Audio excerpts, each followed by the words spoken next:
I stared at the PDF attachment on my phone, the subject line casually chirping, split even, smiley face. It was from my wife, Madison. My birthday had come and gone 3 weeks ago. 5th year in a row she forgot. No text. No cake. Not even a lazy, happy birthday whispered in the dark. Nothing. But now she sends me an invoice for her sister's birthday yacht party. $5,550. Split even here, read heart. I blinked. Then I read it again. Was she out of her damn mind? She hadn't just forgotten my birthday again. She'd vanished for that whole week, claiming it was an emergency work retreat in Miami. No calls, no photos, just a vague text saying she was too swamped for anything romantic this year. And here it was. The truth, dressed in a yacht and champagne, buried in AF ******* ing invoice. My throat dried. My fingers clenched the phone so tight I thought it might shatter. My heartbeat didn't just race, it roared. I didn't reply. Not immediately. I needed silence. Stillness. Or I'd snap. So I went upstairs. Packed a duffel bag. Grabbed the keys to the safe. Laptop. Files. External hard drive. She was out, probably working late, again. I didn't care. I transferred every shared account out of her reach, credit cards, streaming platforms, even the damn grocery store rewards. Then I sent her $3. Just $3. With a note. I'm not on board. I didn't hear from her for 6 hours. Then it began. It started with a missed call. Then 10. Then 23. A voicemail. Hey, babe?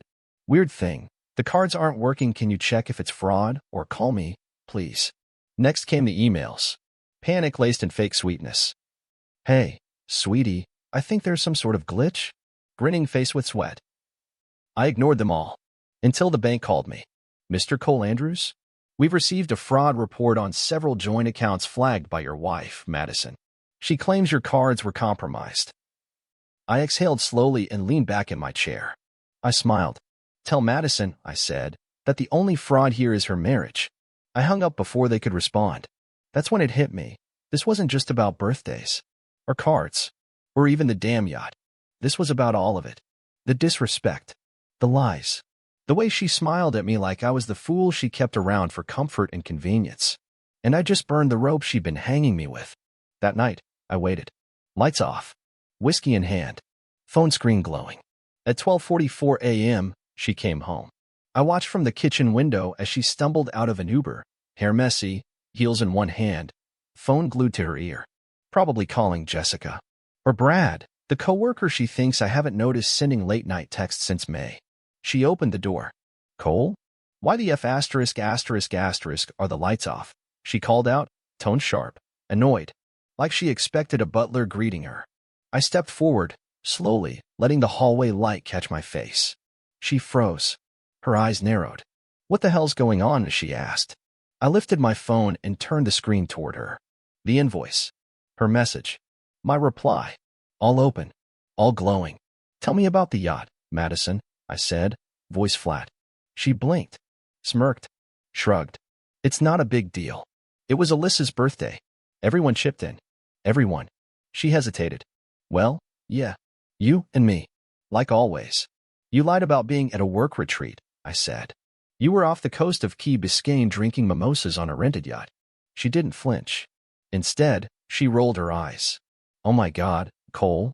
Grow up. It's not like you were doing anything special. You forgot my birthday. She scoffed. Your birthday again? Jesus, you're such a child about that. Get over it. It's just a day. Just a day. 5 years of silence. 5 years of excuses. And now, an invoice. And this? This was her reaction? She stepped past me and grabbed a water bottle. Twisted the cap hard. Are you done with this little meltdown? Because I've had a long day. I didn't move. I didn't breathe. And in that moment, I knew. This wasn't just betrayal. It was war. And she had no idea who she just declared it on. She left the bottle on the counter, didn't even bother to look at me. Just walked upstairs like I was the hired help who'd gotten too emotional. The audacity. Like I was interrupting her peace after she sent me a bill for a luxury party I wasn't even invited to. I followed her. Not because I wanted to argue. I was done arguing. I followed because I needed to see it for myself the moment her smug mask cracked. She was already in the bedroom, kicking off her shoes and scrolling on her phone. Still ignoring me? She said without looking up. No, I said, calm as ice. Just watching. She looked up, finally. Her eyes narrowed again. That same damn look. Like I was an insect she hadn't finished stepping on. What the hell are you even doing? You freaked out over a party? You seriously think that's betrayal? You lied. About where you were. Again. So, she snapped. It was just a party. You wouldn't have come anyway. You're right, I said. I wouldn't. I wouldn't be caught dead celebrating your sister's birthday while you forgot mine for the 5th time. Don't guilt trip me with this birthday crap again, Cole, she said, now fully irritated. You always act like a wounded puppy when you don't get attention. Maybe if you weren't so boring. Finish that sentence, I said, stepping closer. Go ahead. She backed up just slightly, but not out of fear. Out of calculation. That was always her thing. Push just enough. Then pivot. Manipulate. She smirked. Whatever. It's not worth fighting about. You'll get over it. You always do. No, Madison. I won't. Silence. She tilted her head. What's that supposed to mean? It means I'm done financing this fantasy you've built around your pathetic little life. The cards are gone. The accounts are frozen. That BMW you love? I bought it. It's mine. The condo in your sister's name? I own that too. All of it. Now the mask slipped. What? She said. Voice a little thinner now. You're bluffing. Am I? I pulled out the folder. Hard copies of everything. Signed. Stamped. Sealed. Proof that the fairy tale she built was a castle I paid for, and now I was tearing it down. Her eyes darted from page to page as I dropped them on the bed. You wouldn't, she said, voice trembling, but not from fear. From pure disbelief. I did. She lunged for her phone. I watched her open her banking app. And then I watched her face drain like a wine glass knocked off a table. No, no, no, she whispered. You can't do this. I have clients. I have bills. I have. You had a husband, I said. But you lost him when you sent me a *****ing invoice for a party you lied to attend. She looked up. And now, finally, there it was. Panic. Okay, look, maybe I should have told you. But it wasn't some betrayal. I was just tired of walking on eggshells with you, Cole. You've been so distant lately, I didn't even think you'd notice. I needed a break. That's all. I laughed. A break? Is that what you call it now? What's Brad call it? Oh, right. Team bonding. I've seen the texts. Her lips parted. I saw it then, the calculation whirring behind her eyes. She was trying to find a way out. An angle. A new lie. But she was slow this time. Too slow. You read my phone? I read what popped up when you left it on the kitchen island with the shirt still in your gym bag. She opened her mouth. Closed it. Then rolled her eyes, like the conversation bored her now. Brad was just a distraction. You used me, I said. My voice dropped lower. You used my money, my name, my time, my trust, and you spat on it. For a yacht. For ego. For some pathetic fantasy where you're the center of everything. She threw her hands up. Fine. You want a divorce? Take it. You'll be crawling back when you realize no one else will put up with your crap. I didn't even blink. Madison, I won't be crawling. But you? You'll be swimming through bills in an apartment you can't afford, wondering when your next fake friend stops replying to your texts. Then I turned and walked out of the room. I didn't slam the door. I wanted her to hear how quiet it sounded when I finally left. She didn't follow me. Not that night. Not the next morning either. I stayed at a hotel downtown, overlooking the skyline. Somewhere quiet. Somewhere far enough from the echo of her voice, her perfume in the hallway, the way she used to slam the fridge when she was too tired to cook. My phone stayed on, but silent. Her messages kept piling up, at first frantic, then angry, then sugary sweet. It was like watching a con artist flip through personalities, hoping one would still work. I didn't respond. Then came the photos. Old pictures of us, beach vacations, her laughing at something I'd said. She even sent a video of my dog, Jasper, sitting by the door, like guilt was the rope she thought would still pull me back in. What she didn't know was, I'd already taken Jasper with me the night I left. She hadn't even noticed. And then, on the 3rd day, she made her first real move. I was coming out of the hotel elevator, coffee in hand, when I saw her waiting by the lobby window. Black dress, big sunglasses, lips pressed together like a polished thread. I sighed. She spotted me, stood up, heels clicking like a warning shot. You're making a mistake, she said. No hello. No apology. I made one 5 years ago when I married you. She flinched, Just slightly. You're throwing away everything. You threw it away. I'm just taking out the trash. Really, Cole? She said, stepping closer. Because I talked to my lawyer. And you freezing the accounts like that? Technically, eh? Technically what? I cut her off. Everything's in my name. The house. The cars. Even your boutique's lease. You signed it. But I own the building. You read the fine print, Madison? She stared. Her mouth opened, but no words came out. Her brain was spinning faster than her excuses. You wouldn't let me drown, she finally whispered. You're already sinking. She stepped forward again, lowered her voice. Please. Don't do this. Don't ruin me. I stared at her. Not her body. Not her lips. Not the woman who used to sleep beside me. I stared at the thing that had slowly turned cold and venomous over the years and still expected to be worshipped. You ruined yourself, I said. I just stopped pretending it wasn't happening. I walked away. She didn't follow. Not this time. Later that night, the hotel called. Said someone tried to check in under my name. Then security found her in the parking garage, screaming into her phone. Probably Brad's number. Or her sister's. Or someone else she could spin her sob story to. But the thing about sympathy is you eventually run out of people who'll give it for free. I spent the rest of the night finalizing the divorce paperwork. There was a section for reason for irreconcilable differences. I didn't write a novel. I didn't pour my soul into that line. I just wrote. She billed me for betrayal. The lawyer would love that. The next morning, I filed it. Then I blocked her on everything. Her calls, her emails, her sister's desperate texts. Deleted the photos, the cloud storage, the shared playlists, everything. Except one voicemail. Her last one. Cole. I messed up. Okay. I know that. I was stupid. I didn't think you'd actually go through with it. I thought you loved me. I mean, you always said you did. You were the only one who ever did. Please. Just talk to me. She sounded raw in that one. Real. Like maybe, just maybe, she finally understood what she lost. But I didn't keep the voicemail for closure. I kept it as a reminder. That love without respect is just slow poison. And I'm done drinking it. A week passed. Then two. Silence wrapped around me like a warm, unfamiliar blanket. No yelling. No slammed doors. No guilt-drenched manipulation masquerading as concern. Just me, Jasper, and the quiet hum of a life I was finally beginning to remember was mine. That's when the flowers started showing up. First bouquet arrived at the hotel front desk. White lilies. Her favorite, never mine. The note was signed, still your wife. Still sorry. Second bouquet. Red roses. Third, a tacky combination of tulips and orchids that looked like a desperate afterthought. I didn't touch a single one. But what really broke the stillness was the envelope that came on the third Monday.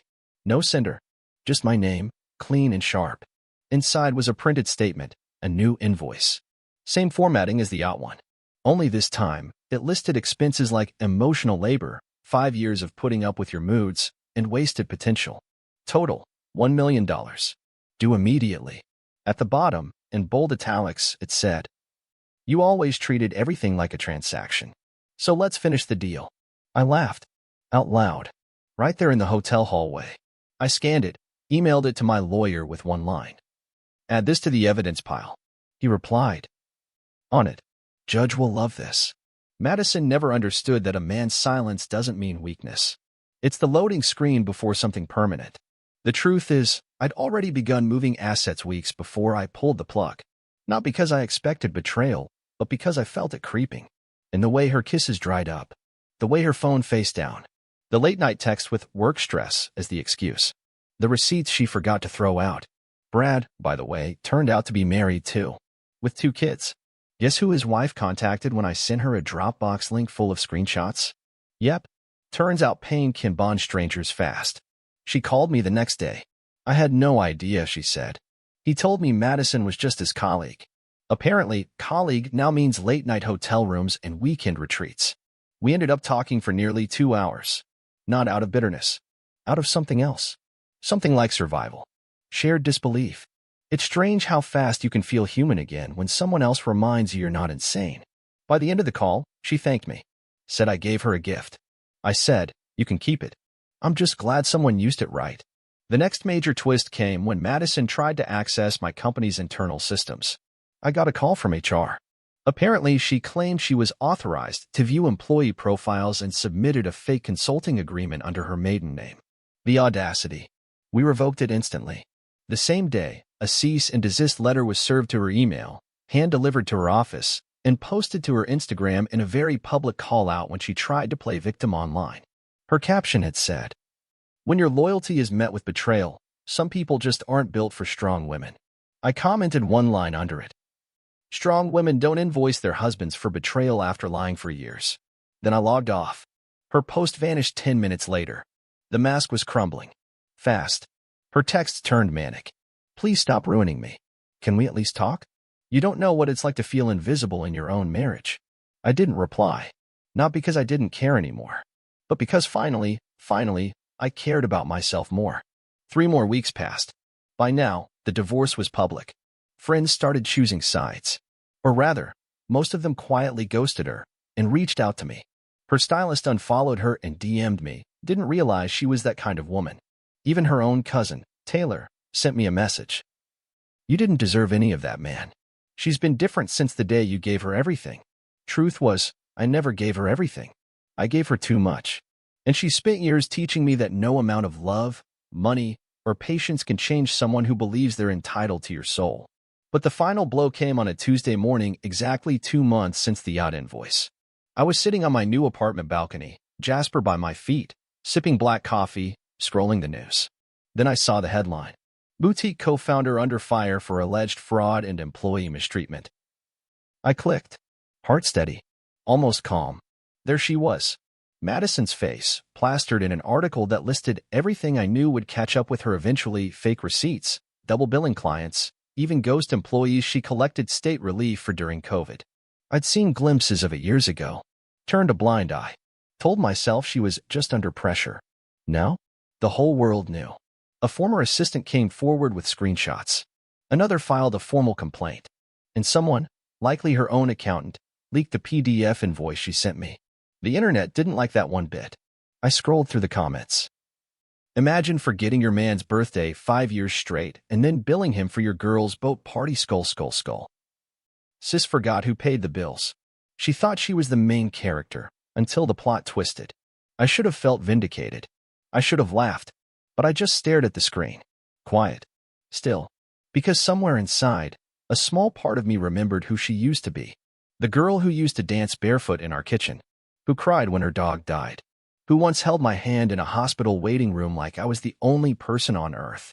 But that girl was gone. Replaced. Bit by bit. Lie by lie. And I had let it happen. The next day, she called me. Unknown number. I answered. There was silence for 2 whole seconds. Then, Cole. Her voice was soft. Cracked at the edges. I lost everything, she said. No, I replied. You gave everything away. Another pause. I thought you'd come back eventually. I know, I said. That's why I won't. Click. No more words. No more guilt. Just the sound of peace settling back into my bones. And for the first time in years, I let it stay. A few days later, I got a letter. Not an email. Not a text. A real, handwritten letter. Sloppy handwriting, perfume smudged on the edges. She must have cried while writing it, like that mattered now. I didn't even open it at first. I left it on the kitchen counter for 2 days. Jasper sniffed it once and walked away. Smart dog. On the 3rd night, I finally unfolded it. Not because I missed her. I just needed to know what her final move would be. What her last attempt to twist the knife looked like. The letter began with a scribbled mess of excuses. I wasn't myself. I didn't know how unhappy I was until I lost you. You made me feel small when you were successful. There it was again. That familiar shift, how my wins somehow became her pain. How everything I built was a reminder of what she hadn't. She blamed me for her guilt. Wore it like a victim badge. Then came the line that made my stomach turn. If you'd just been less cold, maybe I wouldn't have looked for warmth elsewhere. I folded the letter, ripped it in half, then again and again, until it was 100 little pieces on the floor. I wasn't cold. I was patient. I was loyal. I was hers. And she spent 5 years treating me like a placeholder for whatever fantasy she thought she deserved. That night, I opened my laptop and began writing something else. It wasn't revenge. Wasn't a blog post or a rant. It was a message to myself. The kind of letter I wish someone had handed me on the day I said, I do. To the man who loves too quietly, don't confuse her drama for depth. Don't let lies wrapped in affection become your truth. When she forgets your birthday but remembers everyone else's party, walk away. When she belittles your dreams because hers are slipping, don't shrink. When she treats you like an ATM with emotions, cut the card. And when she finally realizes what she lost, don't answer. Because you were never the villain in her story. You were just the mirror she couldn't bear to look into. I hit print, framed it, hung it in my new office. It wasn't bitterness. It was clarity. Months passed. I built things again. Not from scratch, better. New apartment, new routines, new friends, a new woman, eventually. One who asked questions, not just about what I did, but how I felt. And the first time she celebrated my birthday, she didn't throw a yacht party. She cooked dinner, made a playlist, wrote me a card. No invoice, no guilt, just love, the way it was always supposed to be. I never spoke Madison's name again after that night. Not to friends, not to my parents, not even to myself in passing thoughts. She became like smoke, once thick and choking, now just gone. But her shadow showed up now and then. The boutique shut down within 3 months of the article. Her partner bailed. Clients demanded refunds. Investigations followed. One of the girls she bullied online leaked screenshots of Madison mocking customers behind their backs, calling them wallets and heels. The internet did what it always does. Tore her down with the same speed she used to build her fake empire. Brad's wife? She divorced him too. Took the house, the kids, even the dog. Turns out betrayal doesn't just ruin relationships, it erases the illusion that people are better than they truly are. I got one more message from Madison after all of it. An email from a burner account. No greeting. No closure. Just, "Are you happy now?" I stared at those 4 words for longer than I want to admit. Was I? I leaned back in my chair, glanced at the window. Sunlight poured through clean glass. Jasper snored softly at the edge of the room. No alarms. No tension. No lies humming in the background. And I realized, yes, not because she suffered, but because I finally stopped trying to carry someone who was never meant to walk beside me. I didn't reply. That was the last thing I owed her, my silence. Months passed. My work flourished. I started speaking at conferences. Not about relationships, but about rebuilding. Not just financially, but emotionally. A few people came up afterward, always hesitant, always raw.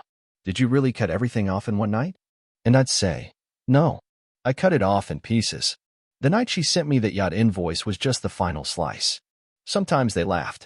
Sometimes they nodded slowly, like they knew exactly what that felt like. Truth is, everyone has a version of Madison. A person they poured everything into while bleeding quietly on the inside. What matters is what you do after the bleeding stops. One evening, while packing for a short business trip, I found an old box I'd forgotten. Inside, a watch she bought me years ago. It had stopped ticking long ago. Dusty. Heavier than I remembered. I held it for a moment, thought about the time we lost. Not just what she took, but what I gave away trying to hold on to something that only ever drained me. Then I dropped it in the trash. Time, after all, wasn't something I could ever get back. But peace? That, I claimed every day. And I never sent her a bill. The divorce was finalized exactly 10 months after that night she sent the yacht invoice. No courtroom drama. No screaming match. Just a quiet signature in a lawyer's office, followed by the gentle thud of a pen being set down. My attorney looked at me and said, "Congratulations." Strange word, for the death of something that started in love. But he wasn't wrong. It was a kind of freedom. A clean line drawn under years of silent suffering. No fireworks, no final argument. Just the end of a chapter that had dragged on too long. I walked out of that office lighter. Not happy. Not yet. But unchained. A few weeks later, I got an invitation from an old friend, Ethan, who used to disappear from my life during the Madison years. I always thought he was just busy. Turns out he was waiting for me to wake up. Back then, he said over drinks, it felt like talking to a hostage. I smiled. A sad, tired smile. I was. He lifted his glass. Not anymore. The next morning, I sat on my balcony, coffee in hand, Jasper at my feet, watching the sky shift from gold to blue. No messages buzzing. No stomach-churning questions about where she was or who she was with. Just peace. Not the loud, celebratory kind. The quiet kind. The kind that feels like exhaling after holding your breath for years. I thought about everything I'd been through. The gaslighting. The manipulation. The loneliness of sleeping next to someone who made you feel more alone than being truly alone ever could. The fake apologies. The calculated affection. And I realized something. You can forgive a mistake, but you can't forgive a pattern someone chooses to keep repeating. Madison didn't ruin me. She revealed me. Revealed how much I'd been willing to endure for the illusion of love. Revealed the parts of myself I had silenced just to keep someone else comfortable. I'm not bitter. I'm better. And if anyone ever asks me what I learned, I'll tell them this. If someone forgets your birthday for 5 years in a row, but sends you a bill for a party you weren't invited to, don't send them money. Send them a message. Then send them away. And never, ever look back.